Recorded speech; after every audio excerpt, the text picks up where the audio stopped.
ဒါကတော့တွင်းတူးသမားတွေအတွက်တကယ်ကိုအိမ်မက်ဆိုးတစ်ခုပါပဲဘလို့အောက်တက်လို့လူသိများကြပါတယ်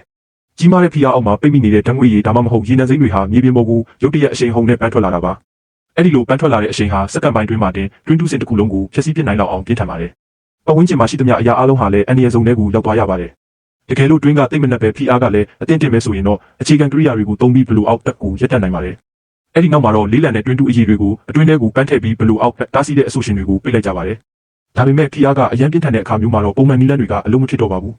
အရည်တွေဒါမှမဟုတ်ဓာတ်ငွေတွေကိုထိန်းချုပ်လို့မရနိုင်တော့ပါဘူးအဲ့ဒီလိုအခြေအနေမျိုးမှာလေလူအစိတ်တင်တာနဲ့မီသိန်းဓာတ်ငွေတွေစုပုံပြီးပောက်ကွဲနိုင်ခြေကိုရှောင်ရှားဖို့အတွက်ဓာတ်ငွေတွေကိုတမင်တကာမီးရှို့လိုက်ကြပါတယ်တောက်လောင်နေတဲ့မီးတောက်ဟာယာယီဖြည့်ရှင်းချက်တစ်ခုဖြစ်လာတာပေါ့ဒါပေမဲ့ဘလို့အောက်ကိုအမြဲတမ်းရပ်တန့်စေမဲ့တစ်ခုတည်းသောနည်းလမ်းကတော့မြေအောက်မှာပောက်ကွဲမှုဖြစ်စေပြီးကြောက်လွှာတွေကိုရွှေ့ပစ်ကလမ်းကြောင်းကိုပိတ်ဆို့လိုက်တာပဲဖြစ်ပါတယ်ဒါဟာဥဇဘက်ကစ္စတန်နိုင်ငံကဥဒါဘူးလက်ကဓာတ်ငွေတိုက်မှာဖြစ်ခဲ့တဲ့ဘလို့အောက်တက်ကိုရပ်တန့်ခဲ့တဲ့နည်းလမ်းတိုင်းပါပဲအဲ့ဒီမှာဖိအားအောက်ကဓာတ်ငွေတွေပန်းထွက်လာပြီးမီးလောင်ခဲ့ပါတယ်အဲ့ဒီမီးကိုငြိမ်းသက်ဖို့3နှစ်နီးပါးစူးစမ်းခဲ့ပေမဲ့မအောင်မြင်ခဲ့ပါဘူးနောက်ဆုံးမှာတော့အင်ဂျင်နီယာတွေကမြေအောက်နျူကလ িয়ার ပောက်ကွဲမှုတစ်ခုကိုအသုံးပြုခဲ့ပြီးတွင်းကိုပိတ်ဆို့နိုင်ခဲ့ပါတယ်ဒါအပြင်ဓာတ်ငွေတွေမြေပြင်ပေါ်ပန်းထွက်လာပြီးမီးရှို့ခံခဲ့ရတဲ့နောက်ထပ်ဖြစ်ရပ်တစ်ခုရှိပါသေးတယ်ရလဒ်အနေနဲ့ကတော့အဲ့ဒီမီးဟာနှစ်ပေါင်း90ကြာတဲ့အထိတောက်လောင်နေစေဖြစ်ပြီးအခုထိမငြိမ်းသေးပါဘူးဒါကတော့မီးတောက်တွေဟာပေပေါင်းများစွာအထိမြင့်တက်နေတဲ့တပ်မင်နစ္စတာနိုင်ငံကဒါဘာသာမီးတောင်ဝပဲဖြစ်ပါတယ်